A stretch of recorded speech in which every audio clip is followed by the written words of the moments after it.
Di video ini kita akan melihat 10 pemburu iblis terkuat di Kimetsu no Yaiba. Assalamualaikum semuanya, kembali lagi bersama Wong Anime. Dan di video ini Wong Anime akan membahas mengenai 10 pemburu iblis terkuat di Demon Slayer versi Wong Anime. Kalian siap? Silahkan ditonton videonya.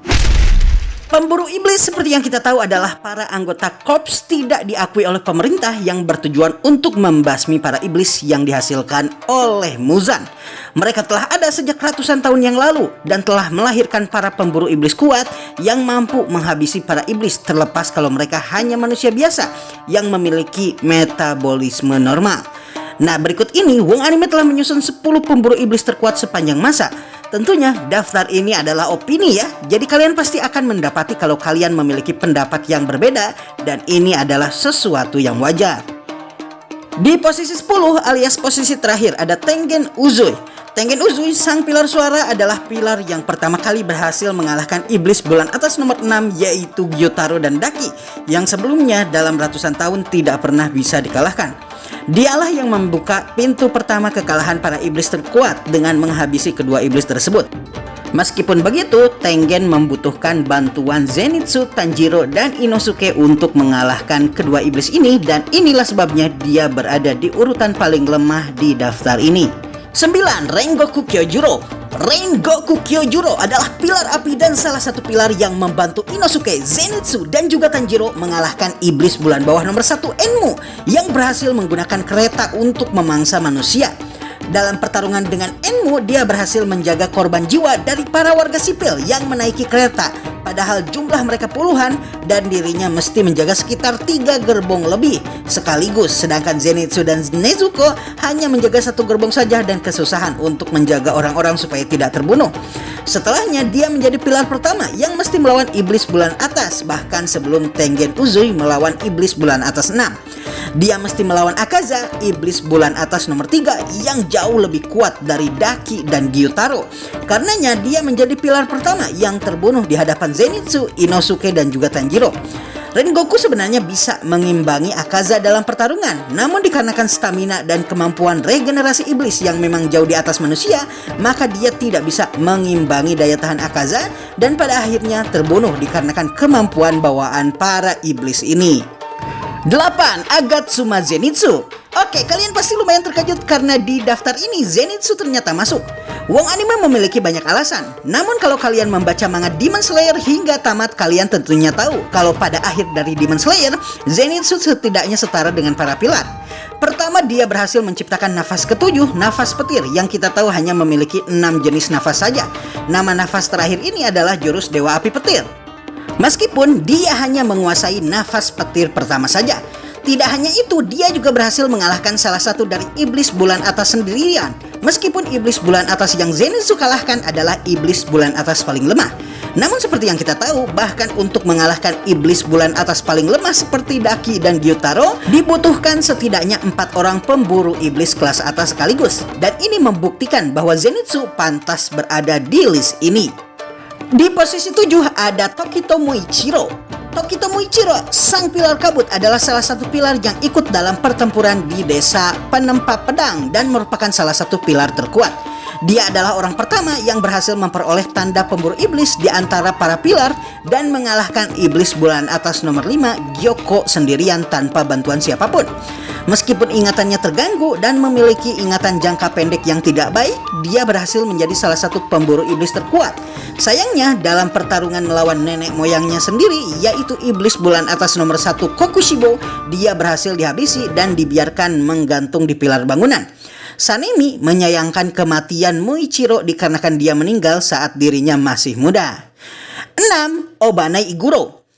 Obanai Iguro adalah pilar ular dan merupakan pilar yang dikenal akan karakteristik serangannya yang tidak bisa ditebak dan datang dari arah yang tidak diduga.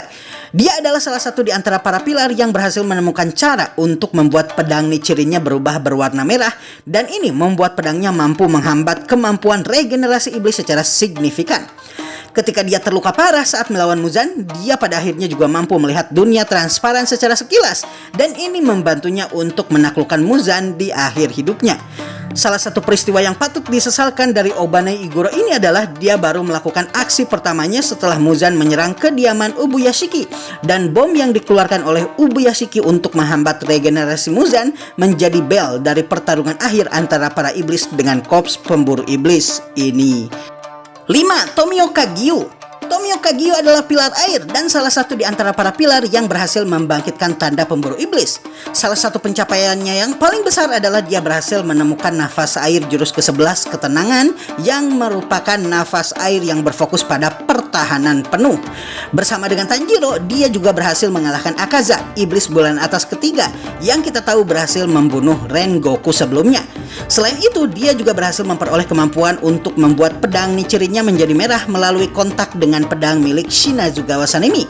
Dan meskipun dia kehilangan tangannya dalam pertempuran melawan Muzan, dia berhasil bertahan hingga akhir dan terus melawan Muzan hingga matahari terbit, dan menjadi salah satu pilar yang berhasil bertahan hidup hingga akhir. 4. Shinazugawa Sanemi. Sanemi adalah pilar angin, dan di antara para pemburu iblis merupakan salah satu pemburu iblis yang bertarung secara tidak biasa. Dia adalah seorang marici atau orang yang dikenal memiliki darah langka yang sangat disukai iblis. Karenanya cara bertarungnya sendiri sangat barbar ketika melawan iblis. Untuk mengacaukan konsentrasi iblis dan logika mereka, dia akan melukai dirinya sendiri sehingga darah mengucur dari dirinya. Dan ini membuat pergerakan para iblis mudah untuk ditebak. Karenanya dia memiliki banyak luka sobek di kulitnya. Tidak hanya itu, dia juga sangat fleksibel dalam menggunakan senjata dan akan melakukan apapun untuk membunuh iblis. Dia terlihat menggunakan bom untuk melawan Muzan, dan tidak hanya itu, ketika melawan Kokushibo, iblis bulan atas pertama, dia menggunakan katana milik Genya dan bahkan terlihat menggunakan shotgun miliknya. Selain itu, dia juga memiliki kontrol otot yang luar biasa, sehingga meskipun dia terluka parah, dia mampu menghentikan pendarahan hanya dengan menggunakan ototnya, dan bahkan menahan isi perutnya supaya tidak keluar dikarenakan luka sobek. Dia juga salah satu di antara para pilar yang berhasil membangkitkan tanda pemburu iblis, dan bukan cuma itu, bersama dengan pilar batu Himejima Gyome berhasil menghabisi iblis bulan atas terkuat Kokushibo. Dia juga berhasil membuat pedang Nichirinnya berubah menjadi merah dalam pertarungannya ini, dan peristiwa ini membuatnya mampu memenggal kepala dari Kokushibo, sang iblis bulan atas pertama tersebut. 3. Himejima Gyome. Himejima Gyome adalah pilar batu dan diakui secara luas sebagai yang paling kuat di antara para pemburu iblis dan bahkan di antara para pilar sekalipun. Dia buta dan tidak bisa melihat, karenanya dia menggunakan indera pendengarannya untuk menutupi kekurangannya ini. Kemungkinan indera pendengarannya ini jauh lebih tajam dari Tengen, Uzui, dan juga Zenitsu, dikarenakan tidak hanya dia menggunakannya untuk bertarung, dia juga mampu mendengarkan regenerasi tubuh Muzan di dalam pertarungan akhir melawan Kibutsuji Muzan. Selain itu, dia juga merupakan pengguna nafas batu. Nafas yang diketahui sangat sulit untuk dilakukan dikarenakan untuk menggunakan nafas ini dibutuhkan kekuatan yang sangat luar biasa, dan dia berhasil menguasai nafas tersebut. Berbeda dengan para pemburu iblis lainnya yang menggunakan pedang Nichirin, Himejima Gyome menggunakan kapak besar yang terhubung dengan bola duri raksasa melalui rantai. Dalam pertarungannya dengan Kokushibo, iblis bulan atas pertama, dia berhasil mendapatkan tanda pemburu iblis di tengah pertempuran dan kemampuan untuk melihat dunia transparan, sehingga organ dan aliran darah dari iblis bisa dia lihat. Dan bukan cuma itu, dia juga berhasil membuat kapak Nichirinnya berubah warna menjadi merah dengan mengadukannya dengan pedang milik Shinazugawa Sanemi. 2. Kamado Tanjiro. Kamado Tanjiro adalah pemburu iblis yang juga merupakan protagonis dari manga dan anime Demon Slayer. Dia adalah pewaris dari nafas matahari yang di keluarga Kamado dikenal sebagai Hinokami Kagura atau tarian dewa api. Karenanya dia diburu oleh Muzan. Selain nafas matahari yang merupakan nafas original, dia juga menguasai nafas air, dan ini membuatnya sangat fleksibel di pertempuran karena dia bisa memakai dua nafas sekaligus. Salah satu hal yang unik dari Tanjiro ini adalah dialah di antara para pemburu iblis generasi era Taisho, dan pada akhirnya dikarenakan resonansi berhasil membuat para pemburu iblis lainnya, terutama para pilar, mendapatkan tanda pemburu iblis tersebut, yang pada akhirnya membuat mereka menjadi jauh lebih kuat dari sebelumnya di pertempuran. Di tengah medan tempur dengan Akaza, dia berhasil mempelajari kemampuan untuk melihat aliran darah dan juga organ berdasarkan pertarungan ayahnya dengan beruang besar yang terjadi di masa lalu. Hal ini membuat Kamado Tanjiro berhasil tidak hanya melihat pergerakan organ Akaza, namun bahkan menghilangkan semangat bertarung dan keberadaan dirinya, sehingga tidak bisa dideteksi oleh Akaza yang seni darah iblisnya berfokus pada penggunaan kemampuan untuk mendeteksi musuh tanpa melihat. Dengan kata lain, dia adalah pemburu iblis di luar para pilar yang berhasil mendapatkan kemampuan dunia transparan. Berkat teracuni oleh darah Muzan, kekuatannya juga meningkat perlahan-lahan hingga berkali-kali lipat. Dia jugalah salah satu yang pertama berhasil membuat pedangnya menjadi merah berkat seni darah iblis dari adiknya Nezuko yang membakar bilah pedangnya sehingga dia berhasil melukai para klon dari Hantengu, iblis bulan atas nomor 4 di desa penempa pedang atau desa pandai besi. Penciumannya diketahui juga sangat tajam sehingga ketika dia mendatangi desa pandai besi, hidungnya mesti dicocok oleh para kakushi sehingga dirinya tidak mengetahui keberadaan desa tersebut melalui penciumannya, dan penciumannya ini merupakan salah satu indera paling penting yang membantu Tanjiro di dalam pertarungannya melawan iblis. Oke, sebelum kita ke posisi pertama, kita akan menyebutkan honorable mention. Pada list honorable mention ini, Wong Anime akan menyebutkan para pemburu iblis lainnya yang kurang lebih memiliki kemampuan dan kekuatan yang hebat pula. Namun jika dibandingkan dengan pemburu iblis di list ini berada sedikit di bawah mereka ataupun tidak sekalipun disebutkan catatan bertarungnya. Namun mereka diketahui sebagai yang terkuat. Pertama tentu saja ada pemburu iblis di era Sengoku yang diketahui menciptakan 5 nafas utama, yaitu api, air, batu, angin, dan juga petir. Mereka juga berhasil membangkitkan tanda pemburu iblis yang membuat era mereka dikenal sebagai era keemasan korps pemburu iblis. Michikatsu yang lalu menjadi iblis bulan atas pertama Kokushibo juga berasal dari generasi ini dan juga berhasil membangkitkan tanda pemburu iblis sama seperti mereka. Pemburu iblis lainnya yang juga mesti disebutkan di sini adalah Hashibira Inosuke dan Kanao Suyuri. Kanao Suyuri berhasil menghabisi iblis bulan atas nomor 2 dengan menggunakan kemampuan tersembunyi dari nafas bunga, yaitu jurus final yang pada dasarnya membuat kemampuan matanya dalam mendeteksi fisik kinetik meningkat, namun membuatnya hampir buta sebagai resikonya. Pemburu iblis lainnya yang mesti disebut di sini adalah Hashibira Inosuke yang menciptakan nafasnya sendiri secara otodidak tanpa guru, yaitu nafas binatang buas, dan memfokuskan nafasnya ini pada jurus-jurus yang terlihat brutal namun dengan memanfaatkan fleksibilitas tinggi yang dia miliki.